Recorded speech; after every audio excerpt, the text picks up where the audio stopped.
dan tepuk tangan untuk kita semua. Malam ini luar biasa ya.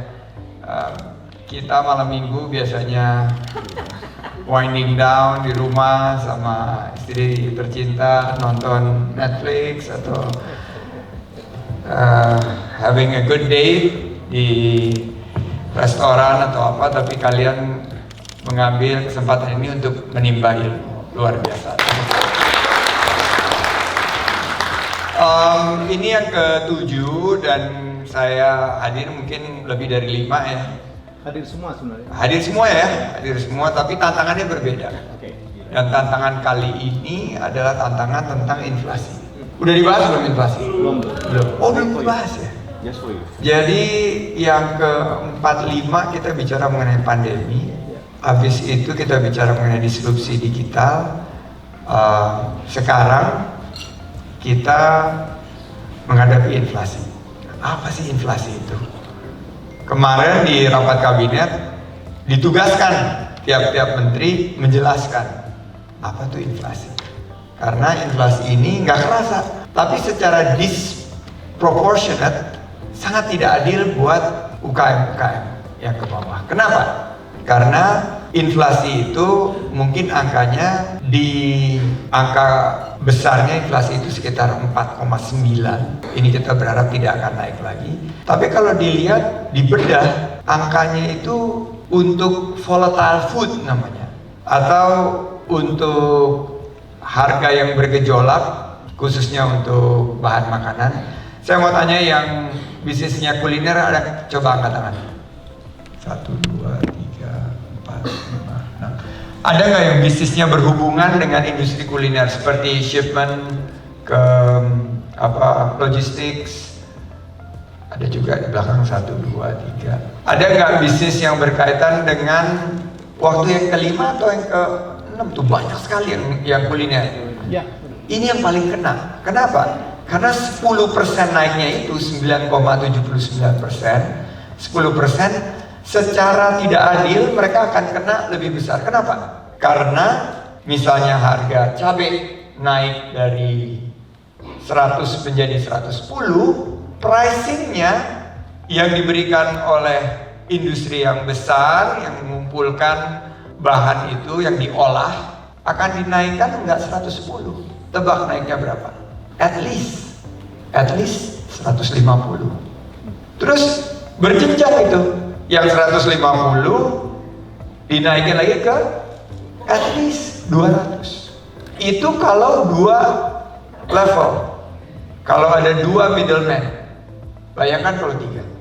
Akhirnya sebagai industri yang paling kecil, inflasi yang 10% untuk volatile food nyampe ke merekanya berapa? 2 kali lipat atau 100%. Nah, ini berasa sekali. Nah, saya dulu waktu belum di kementerian bisa dengan mudahnya mengomentari ini. Karena sebagai pengusaha atau sebagai calon wakil presiden yang gagal, saya bebas mengkritik gitu. Tapi sekarang saya bagian dari pemerintahan, saya melihat bahwa ini harus transmisi informasinya harus benar. Nah, bagaimana menyikapi ini semua? Kita harus mampu untuk memastikan the best company survive inflationary pressure by handling their cost, being a cost leader. Nah, disinilah bedanya separate man from the boys. Yang membedakan pengusaha-pengusaha yang tangguh, CEO-CEO yang handal dengan CEO-CEO yang biasa-biasa aja. CEO-CEO yang dapat kenaikan usahanya itu karena ekonomi Indonesia bertumbuh. Beda. Saat ekonomi Indonesia mengalami tantangan seperti ini, inilah yang membedakan. Pertama, be a cost leader. Gimana caranya? Be frugal. Pengusaha-pengusaha yang sukses itu semuanya frugal. Semuanya menghemat. Beda antara pelit sama hemat. Bedanya pelit sama hemat. Orang pelit, begitu harga inflasi naik, cost naik, yang paling pertama dia potong apa? Gaji karyawan, pecat karyawan. Itu konsepnya adalah dia tidak strategis. Tapi orang yang CEO yang hebat, dia akan invest justru di manusia di saat sekarang. Dia akan cari siapa yang bisa menghandle dengan lebih baik cost untuk perusahaannya. Di saat ini CEO-CEO yang hebat akan memastikan bahwa cost daripada perusahaannya itu dia kelola dengan baik. Be a cost leader. Jadi gimana caranya kita leader, karena revenue-nya ini ketaker, kita bisa kelola cost kita dengan lebih baik. Frugal. Jagonya frugal itu Warren Buffett. Warren Buffett ini kalau saya bilang salah satu yang menerapkan sistem frugal, cara mereka mengelola pendanaan di Berkshire Hathaway.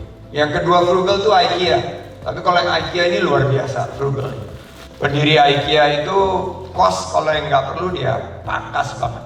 Warren Buffett hanya taruh investasi di mana investasi itu memiliki nilai tambah dan dia akan memotong cost apapun itu, termasuk cost-cost yang tidak terlalu signifikan terhadap peningkatan value daripada perusahaan.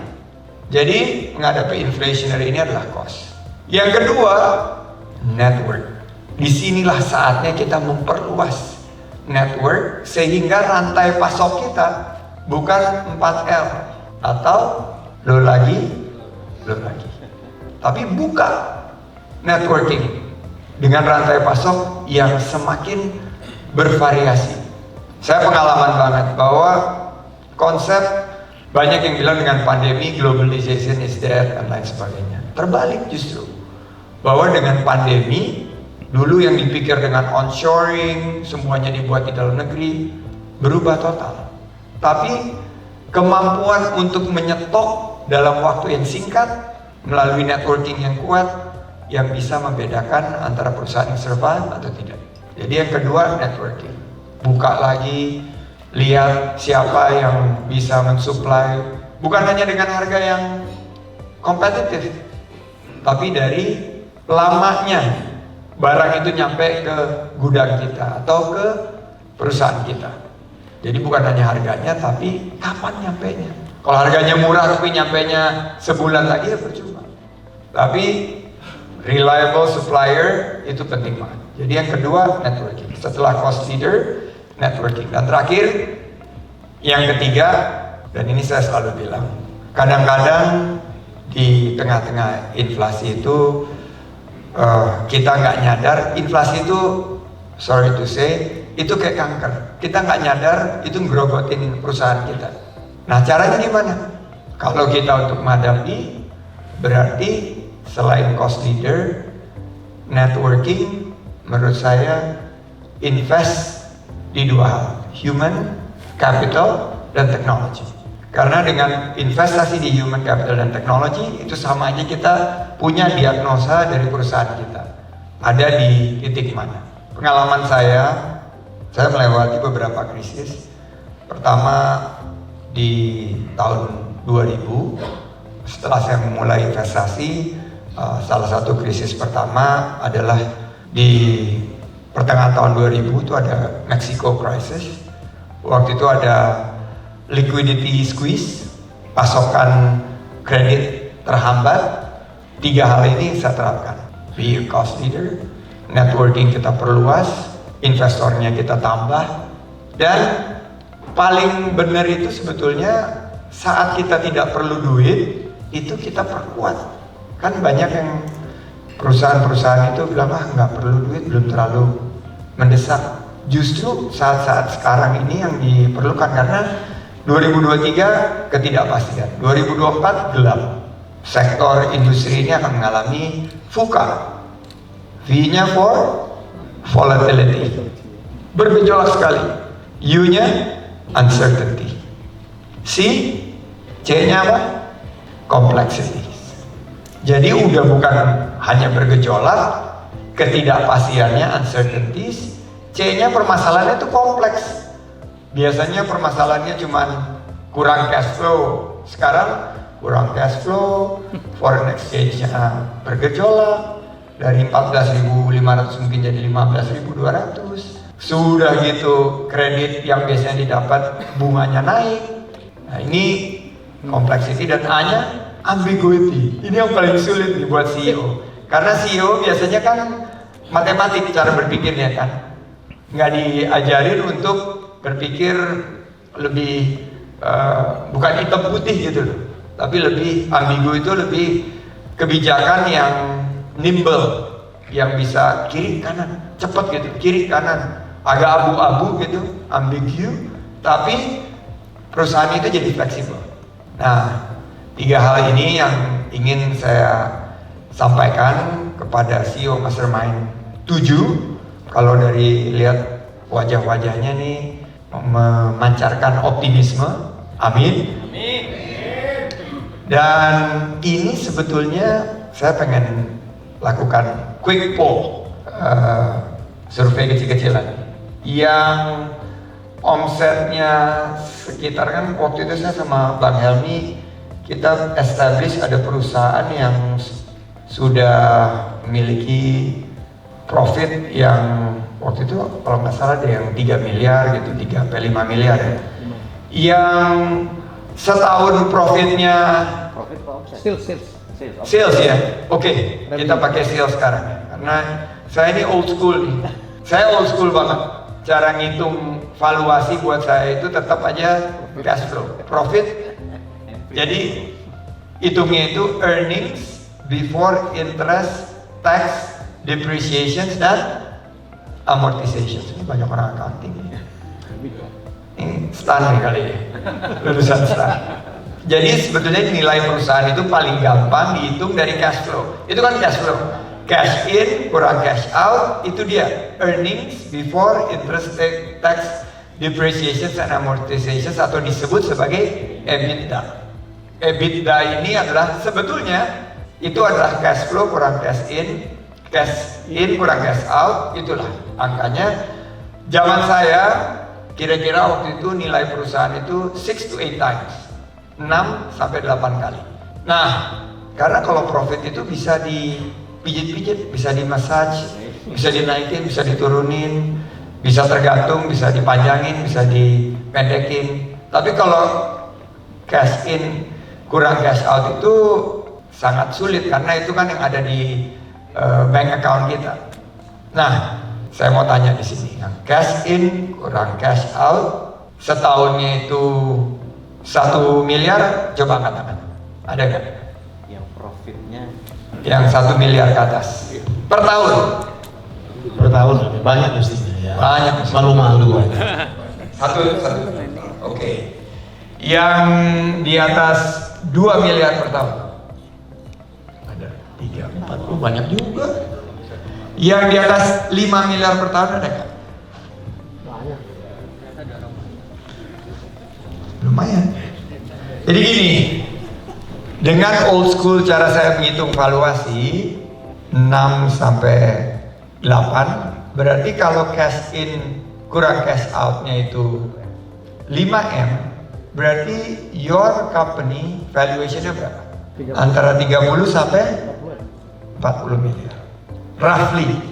Jadi di sini sebetulnya yang $1 million companies itu udah banyak, karena tadi yang angkat lebih dari 20. Bayangin kalau mereka bisa melewati inflasi ini, meningkatkan valuation-nya dari 30 ke 40 ke 300 sampai 400 miliar. Ini inflection point-nya cepat sekali, karena biasanya terjadi saat inflationary period. Jadi saat inflationary period itu, yang seperti saya bilang, the winner sama the losers itu terpisahkan secara otomatis. Yang jago-jago naik 10 kali lipat biasanya, karena yang kecil-kecil tumbang, dia ngambil pangsa pasarnya. Nah, saya berharap 150-an yang ada di sini akan semuanya jadi winners. Siap semua? Oh, saya disiapin talking points tapi nggak dibaca karena pengen natural nyampein yang saya alami. Dan kedua, saya ada beberapa good news. Thank you kepada tim CEO Mastermind. Tahun lalu atau tahun waktu awal saya bertugas, saya kesulitan untuk memasarkan 5 destinasi super prioritas. Masih ingat? Pasti Narapati masih ingat. Yang lain membantu waktu itu. Saya ingin laporkan berkat upaya kita bersama, Indonesia peringkat di pariwisata dunia naik 12 poin dalam setahun. Untuk pertama kalinya kita melewati Vietnam, Malaysia, dan Thailand. Yes. Belum pernah kejadian. Thanks to you guys. Kenapa? Diukur dari dua hal yang paling banyak menopang. Pertama adalah keseriusan pemerintah prioritizing kebijakan pariwisata. Yang kedua, inklusivitas. Berarti konsep kita di awal dengan Bos Wowi ini, Bosman, bahwa micro influencer ini sekarang mereka menjadi inklusif. Mereka dulu eksklusif, gak diajak, sekarang mereka dirangkul. Hampir semua, kan kita punya big data analytics. Begitu ada sedikit yang menonjol dan terpotret, kita ajak rangkul sebagai bagian daripada grup influencers Wonderful Indonesia. Jadi saya ucapkan terima kasih kepada rekan-rekan. Another good news, selain daripada kita akan jadi tuan rumah World Tourism Day dan G20, kita balik lagi naik peringkat di Global Muslim Travel Index. Kita tadinya terlempar dari 3 besar, tahun ini kita kembali ke posisi 2 di dunia. Cuman kalah sama bukan sama Malaysia. Iya. Mereka angkanya 74, kita 70, terpaut 4 poin. So, karena tahun lalu udah dibantu sama teman-teman, sekarang saya kasih tugas kepada Bosman. 2025 target kita, skor kita di Mastercard Crescent Rating angkanya naik dari 70 ke 75 sehingga kita bisa nomor 1 dunia. Amin. Amin. Gimana caranya? Gampang.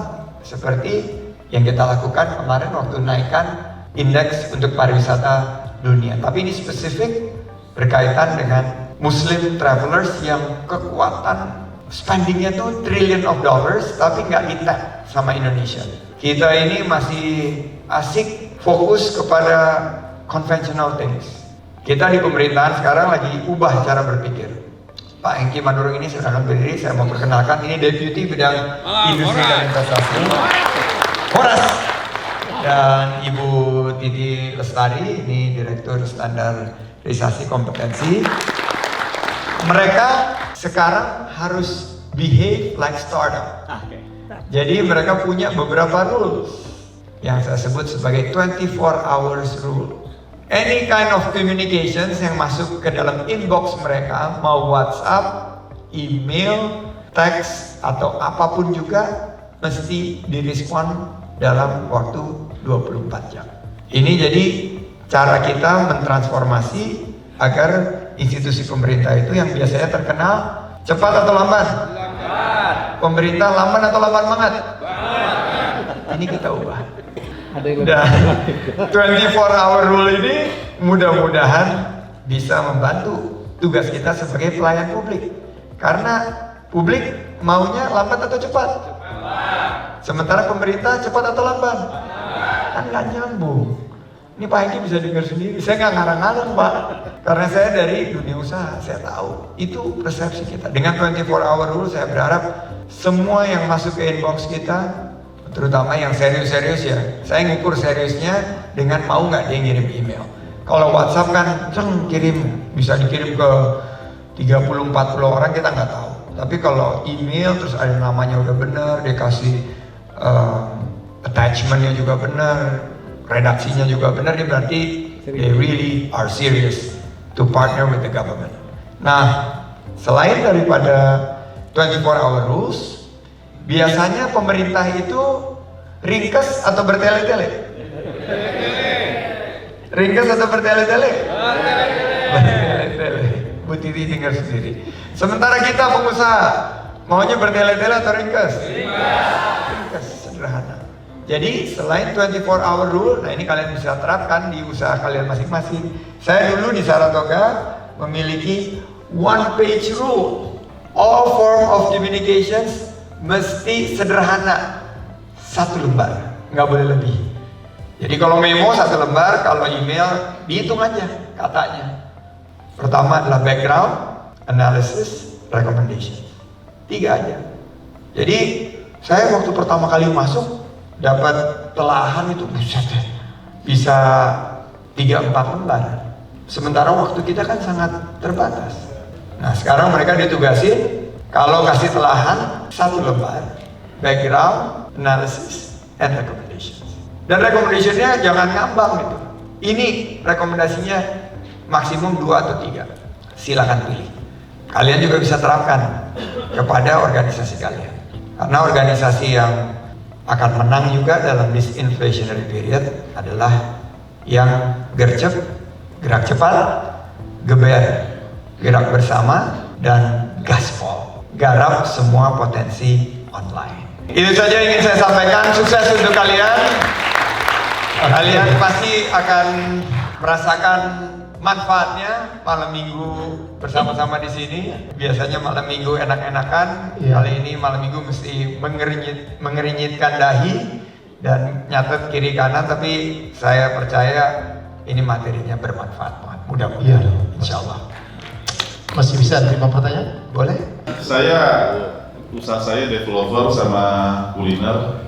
Yang kata Pak Menteri tadi cukup berdampak lumayan di tahun ini.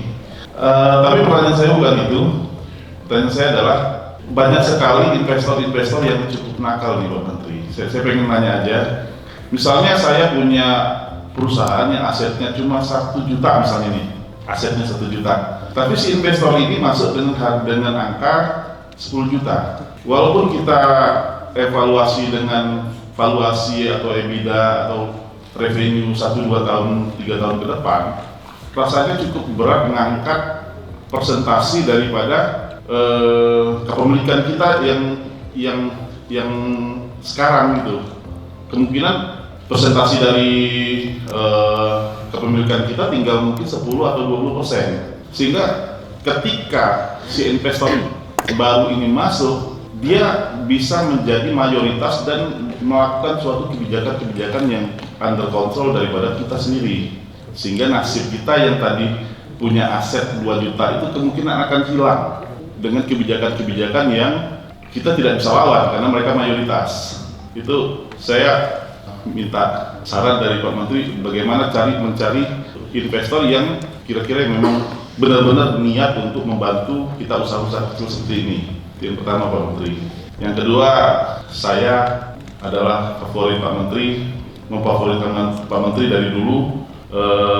Ketika Pak Menteri jadi calon wakil presiden 212 Pak Menteri, saya nginep-nginep di Senayan. Saya yakin Pak Menteri bukan kapasitasnya bukan cuma untuk jadi menteri, kapasitasnya pasti lebih besar lagi. Amin. Amin. Cukup ya?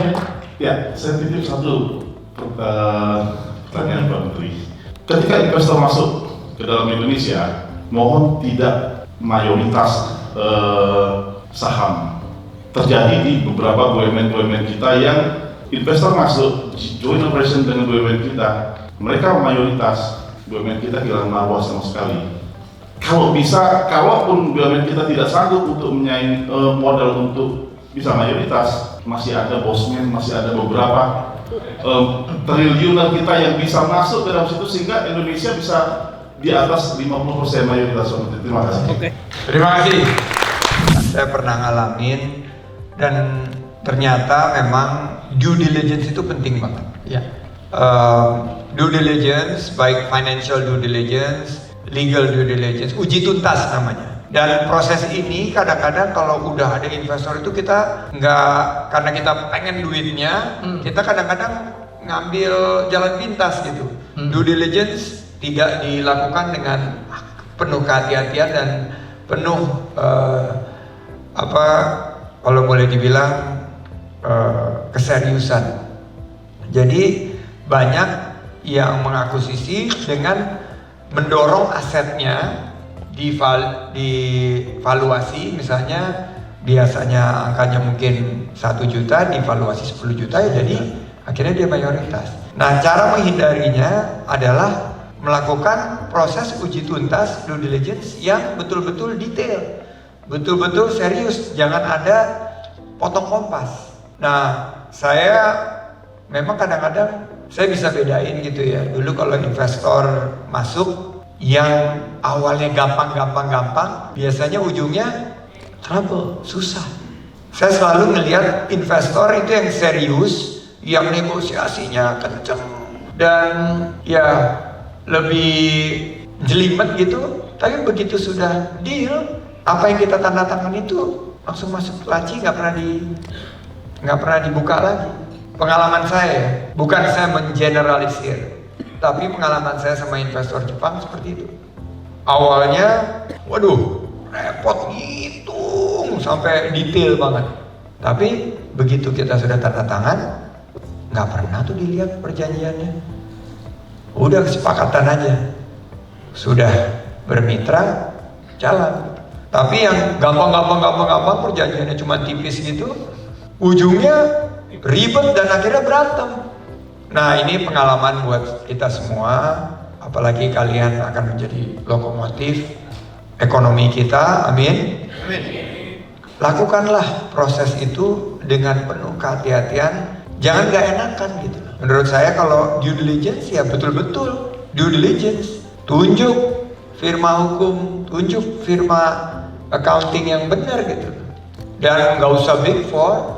Kita juga banyak anak-anak akuntansi kita yang hebat-hebat yang bisa ngitung, bisa melakukan pengecekan lapangan. Dan yang paling penting banget guys, kan tuh ada 3 due diligence yang paling basic yang harus dilakukan kalau mau melakukan merger atau akuisisi. 1, legal. 2, financial. 3 ini yang suka dilupain. Karena kita anggap kita udah tahu perusahaannya. Operational sama technical due diligence. Kadang-kadang kita, udahlah kita kan tahu bisnisnya, udah lihat aja angka-angkanya aja. Kita lihat aspek hukumnya. Ternyata operational technical ini yang jadi batu sandungan. Banyak akuisisi dan investasi saya yang jebol gara-gara operational sama technical. Saya cerita, kalau nggak salah saya pernah cerita di Mastermind 3 CEO yang ketiga atau yang keempat. Dulu saya pernah bermitra di suatu usaha sama salah satu perusahaan terbaik dunia untuk masuk ke Indonesia. Secara feeling, dia kan udah di dunia udah paling terbaik, gak usah lah kita repot-repot. Nah, perjanjiannya sama yang kayak tadi. Dia mayoritas, bukan hanya mayoritas, keputusan-keputusan itu semua mereka yang tentukan gitu. Awalnya saya pikir, ya dia kan perusahaan besar, dia pasti tahu lah. Ya nggak apa-apa lah, kita jaga dari segi lokalnya aja. Nggak nyampe 2 tahun perusahaannya tutup tuh. Lebih dari total mungkin 5T habis investasi itu. Dan ternyata perusahaan-perusahaan yang besar yang kita agung-agungkan itu begitu di Indonesia belum tentu bertekuk lutut juga. Nah, disitulah saya mengubah cara berpikir. Udah, kalau misalnya kita mau bermitra, kalau misalnya dia mau, bukan kita yang menguasai, Indonesia yang mendikte, karena banyak investor-investor luar takut kalau Indonesia ini kadang-kadang suka ceritanya kan horor-horor gitu. Saya bilang bertiga lah. Saya ajak investor financial lainnya pemegang 10-15%. Kita nggak ada yang mayoritas, sama-sama minoritas, tapi namanya super minorities. Jadi dua-duanya setiap keputusan itu duduk bersama, nggak diputusin sendiri. Karena ada 15-20% masih investor yang sifatnya investor ketiga atau investor keuangan. Mudah-mudahan ke depan kita doakan agar BUMN kita lebih bagus. Nanti saya sampaikan ke temennya Bro Helmi nih. Ada satu lagi Mas Menteri yang lagi tugas di BUMN. Senang banget dengan revenue stream. Jadi ada salah satu perusahaan kita, bill payment itu kita pecah sampai 5 bisnis dengan revenue stream dengan omset per tahun itu 1 T gitu.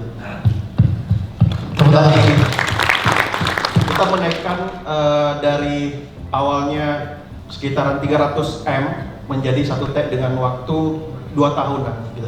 Nah, pertanyaan saya, Saratoga ini kan sebagai investor dan juga sebagai scale up bisnis ya.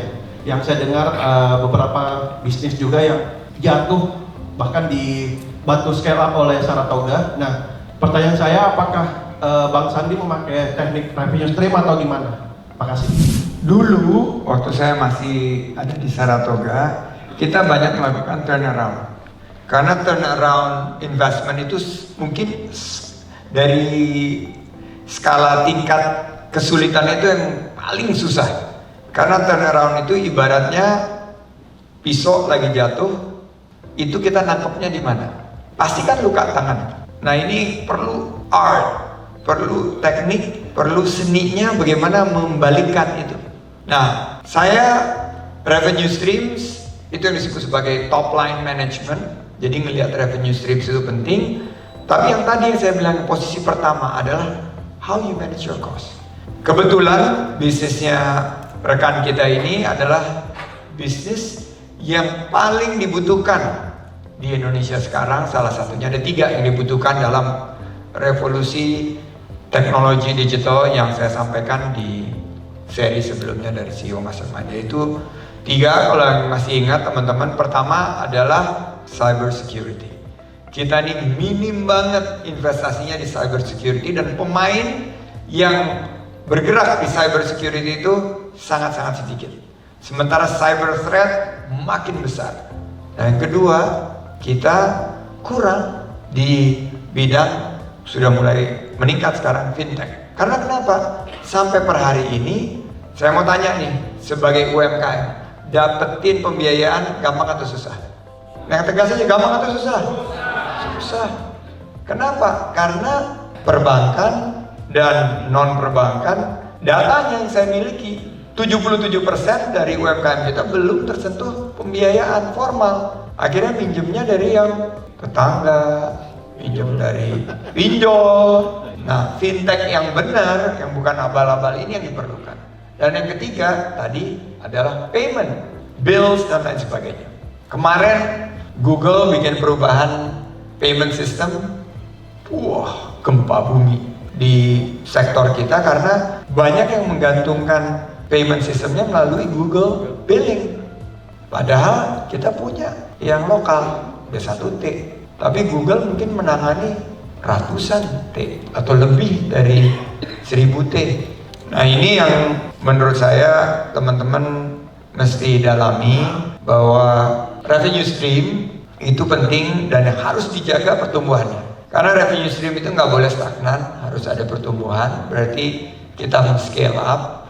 Dan kalau dari Saratoga sendiri, setelah saya pergi, pinter banget nih new management nih.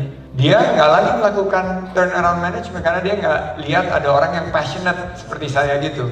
Ini yang muda-muda nih sekarang udah bilang, udahlah kita fokus di apa yang Bang Sandi bangun. Mereka melakukan sih investasi sedikit-sedikit, tapi core investasinya ini nggak bergerak dari yang dulu saya invest hampir 20 tahun yang lalu. Dan tahun ini keputusan dari anak-anak muda ini ternyata tepat, bahwa net asset value kita naik hampir 3 kali lipat di situasi pandemi. Berarti konsep daripada value investment yang kita ciptakan dulu itu memberikan nilai tambah yang luar biasa. Jadi Anda ada di sektor yang sangat tepat, kembangkan usaha Anda, dan jangan lupa Elon Musk dulu salah satu bisnis pertamanya juga billing kan, PayPal.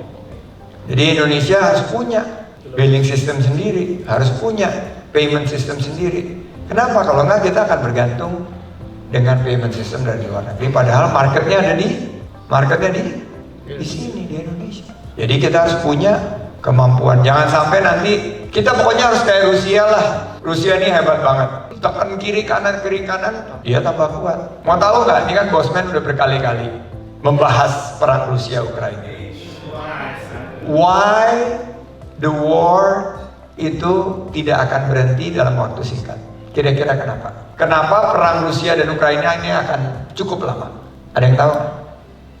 Because it's profitable. Rusia setiap harinya dengan harga minyak yang naik dan dia menjual sekarang di bawah harga pasar, untungnya $6 miliar per hari. Cost of war kira-kira berapa? Ini orang pinter banget nih bosnya. $1 billion. Jadi Rusia profit setiap hari berapa? $5 billion.